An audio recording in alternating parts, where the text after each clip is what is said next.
Saudações para você que me escuta. Muito obrigado pela sua audiência. Eu sou J. Fagner e começa agora mais uma edição do programa Editoria Livre. Na edição de hoje, eu resolvi trazer um material que nós produzimos durante o ano de 2019, durante o período em que desenvolvemos um jornalzinho dentro da comunidade de Heliópolis. O jornal era feito por crianças da escola pública. A professora Andréia Dresca e eu coordenamos o projeto durante todo o ano.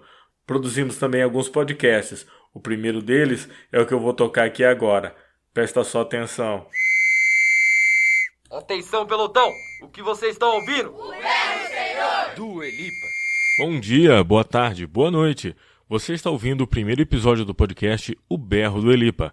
Eu sou J. Fagner e no programa de hoje eu converso com a professora Andréia Dresca. Tudo bem, Andréia? Olá, tudo bem? Eu agradeço a oportunidade de bater esse papo com vocês. Temos aqui também 2 repórteres mirins. Falo primeiro com o Kaique Moizinho. Tudo bem, Kaique? Tudo bem, com você? Tô bem também. E também temos a Ana Clara Cordeiros. Tudo bem, Ana? Tudo bem? Que bom. Nesse trecho, na versão original, a gente tocava a canção Lápis do meu amigo Ronaldo Mib. Como esse programa também estará disponível no Spotify, nós não queremos aborrecimentos, a canção foi cortada da atual edição. De qualquer forma, o link para a música estará disponível no post deste programa. Logo na sequência, a gente começa o bate-papo com a turma. Há mais ou menos 2 ou 3 meses, fui procurado pela professora Luana para uma reunião de pauta para tentar ajudar nesse projeto da montagem de um jornal, que ao mesmo tempo era um jornal escolar, mas era um jornal também voltado para a comunidade, que não falasse exatamente das questões internas da escola, mas da comunidade ao seu redor, do problema do buraco na rua, do lixo que está sendo descartado de forma irregular, da falta de representatividade para o bairro. Eu achei a proposta bem interessante em si, e aí me recordei que algum tempo antes eu já vinha conversando com ela a respeito da possibilidade de criar-se um fanzine como ferramenta de ensino dentro da escola para desenvolver melhor a escrita e leitura dos alunos. Provavelmente essa conversa nunca chegou aos seus ouvidos, né? Mas você buscou uma linha muito semelhante e eu gostaria de ouvir de você de onde veio essa ideia, porque você vê que eles têm uma necessidade muito grande de se expressar, de trazer para nós as histórias sobre a realidade que eles vivem, né? A situação do entorno né? Da região em que eles vivem.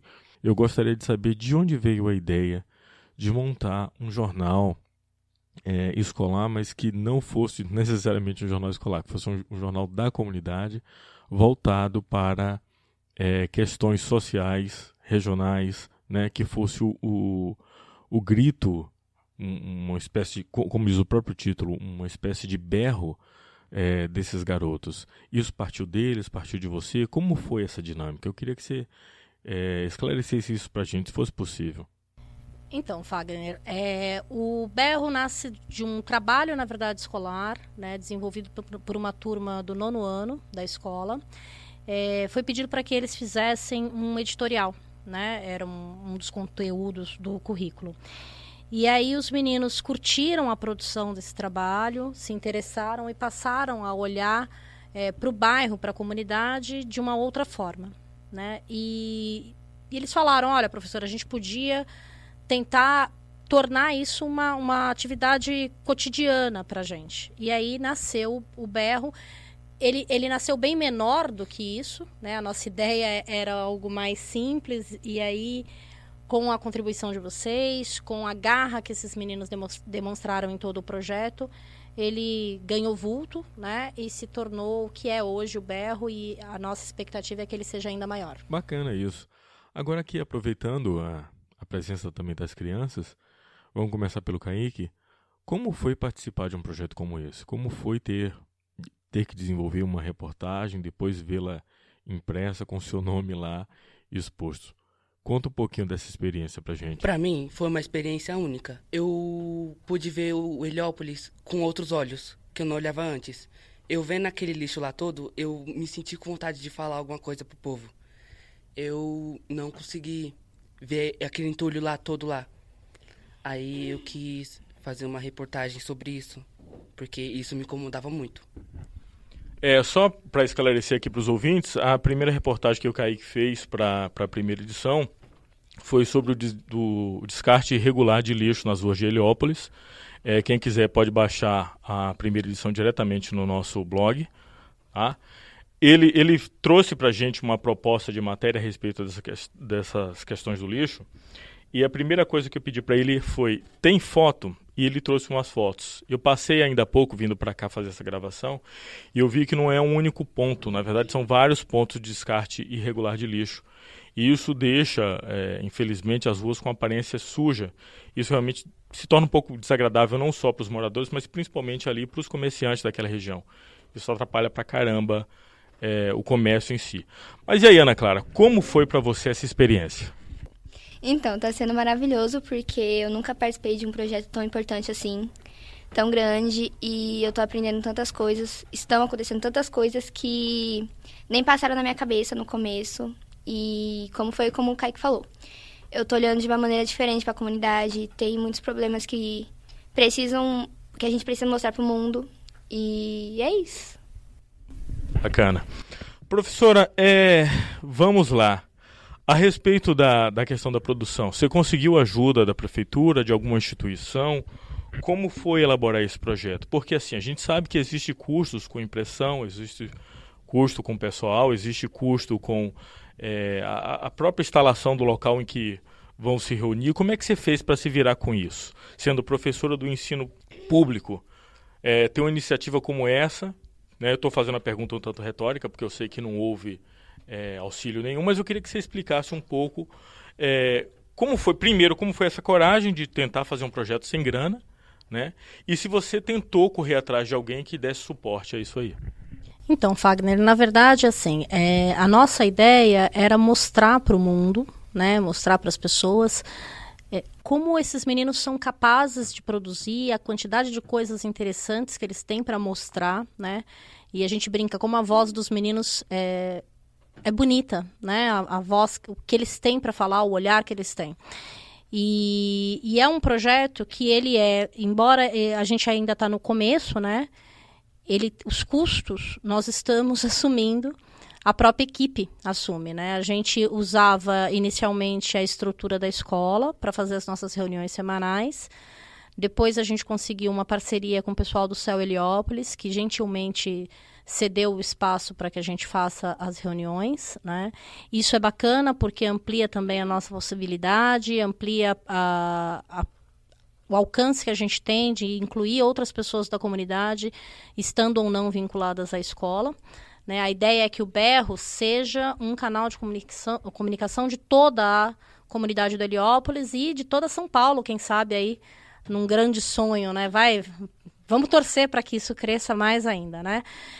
Nós temos falado com algumas empresas, alguns grupos de empresários, apresentado o projeto para eles. Isso ainda é muito inicial, muito incipiente. Então, hoje, se a sua pergunta é a respeito da data de hoje tudo que nós fazemos são com recursos próprios, porque a gente acredita demais nesse projeto, a gente entende que é extremamente importante para a comunidade do Heliópolis e para a cidade de São Paulo, que se ouça a voz desses jovens, que se veja o mundo pelo olhar desses jovens. Então, hoje a gente banca esse projeto com os nossos próprios investimentos.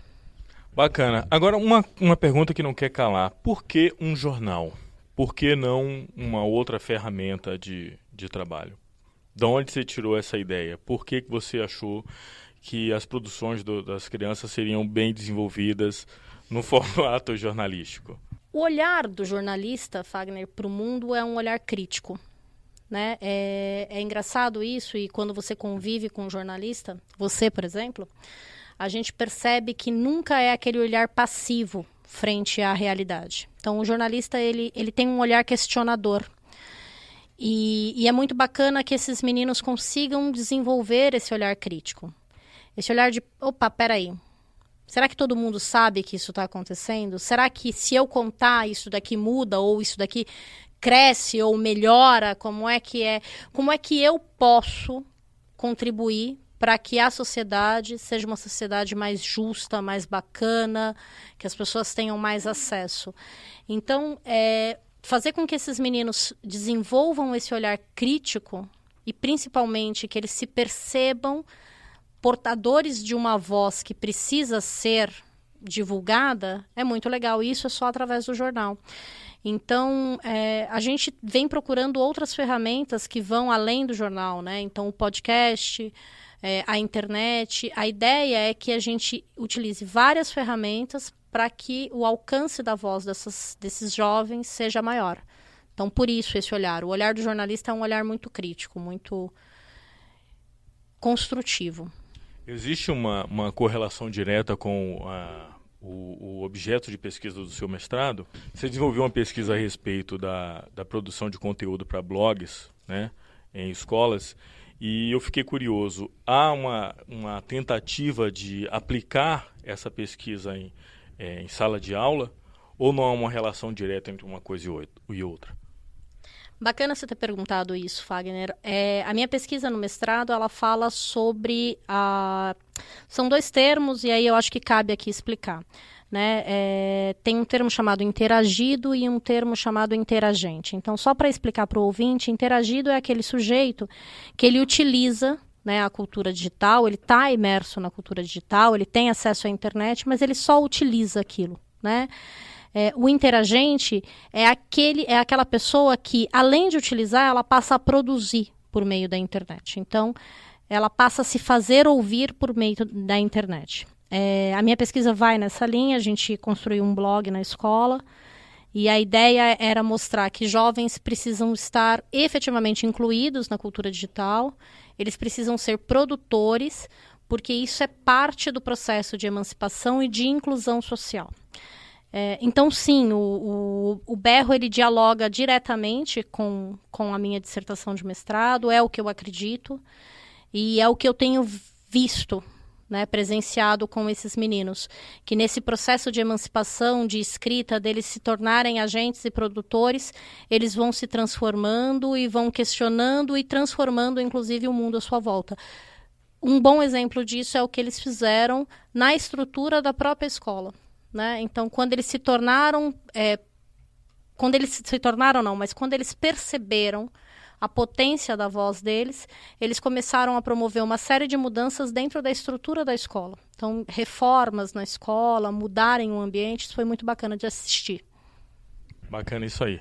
Aproveitando aqui, Mozinho, eu tinha lido a sua matéria até para fazer a revisão, e como eu falei, fiquei impressionado com realmente a quantidade de lixo descartado de forma irregular. Passei agora, como já havia comentado, e vi que há mais de um ponto a respeito disso. E queria saber quais são as novidades. O que é que nós temos de pauta para a segunda edição? Que tipo de reportagem você está desenvolvendo? Bom, a reportagem que eu estou tentando fazer é que tem uma árvore no final da Estrada das Lágrimas, que ela viveu mais de 500 anos, pelo que eu vi. Essa história é muito legal de conhecer. E você, Ana Clara, o que é que está preparando aí para a nossa segunda edição? Eu vou escrever uma matéria sobre uma ex-aluna que estudou em escola pública, chamada Milena Aquino. Ela foi uma das maiores feiras de tecnologia, ela trabalha com isso. A história dela é super interessante, porque desde pequena ela incentivada por professoras a entrar nesse ramo, e é uma história que vale a pena ler. E é uma ex-aluna do Jacques Maritain, correto? Sim. Para encerrar agora, professora, quais são os planos para o futuro? O que é que nós podemos esperar do projeto do Jacques Maritain? Aliás, não mais com o Jacques Maritain, mas agora o projeto do Berro do Elipa, não só na versão impressa, mas também em sua versão digital, com o blog e o podcast. O que é que nós podemos esperar para os próximos meses? A expectativa que a gente tem é que o Berro seja, de fato, a voz da comunidade do Heliópolis e seja uma importante fonte de formação e informação. Então, é isso que a gente quer crescer, né, o nosso alcance, né, atingir mais pessoas e aumentar, lógico, a impressão de exemplares. A comunidade vai conhecer aos poucos o jornal E a ideia é essa, é a gente se tornar uma voz da comunidade e a comunidade conhecer esses meninos, porque vale demais a pena. Eu agradeço imensamente a oportunidade de falar e convido a todos que quiserem participar, que quiserem nos conhecer. As nossas portas estão escancaradas para toda a comunidade, para todas as pessoas que quiserem conhecer esse belo projeto e esses meninos que são literalmente o futuro do nosso país. Bacana isso. E quem estiver ouvindo agora e quiser participar, quiser contribuir de alguma forma, como é que faz? Como é que eu entro em contato se eu quiser ajudar nesse projeto? As pessoas podem falar conosco pelas redes sociais e também no e-mail, berrodoelipa@gmail.com. Muito obrigado. O primeiro episódio do podcast O Berro do Elipa vai ficando por aqui. Eu gostaria de agradecer a participação da professora Andréa Dresca. Obrigada, Fagner. Obrigada a todos. E também do Kaique Moizinho. Obrigado. E da Ana Clara. Muito obrigada, gente. Não percam o próximo episódio, fiquem de olho no nosso blog, tem sempre novidade por lá, né? Um forte abraço e até mais. E essa foi a primeira edição do podcast O Berro do Elipa. Depois disso, nós produzimos alguns audiocontos que foram escritos e interpretados pelas crianças. Numa próxima edição, eu posso trazer esse material para vocês ouvirem aqui. Agora, vamos com a dica da Mariana Mascarenhas. E aí, Mariana, qual é a boa de hoje? Na noite do último domingo do dia 5 de janeiro de 2020, aconteceu a cerimônia do Globo de Ouro em Los Angeles, uma das mais importantes, além do Oscar, com premiações entregues pela Academia de Imprensa Estrangeira de Hollywood para profissionais do cinema e da televisão. Uma das premiações mais aguardadas da noite foi a de melhor ator em filme dramático. E, como já esperado por muitos, o ator Joaquin Phoenix venceu esta categoria por sua ilustre atuação no longa Coringa, da DC Comics. Sucesso nos cinemas em diferentes partes do mundo, o personagem que se consagrou como vilão do Batman assume desta vez o protagonismo da trama, para apresentar ao público o seu complexo universo, que levou à construção de um dos palhaços mais famosos do mundo com sua risada inconfundível.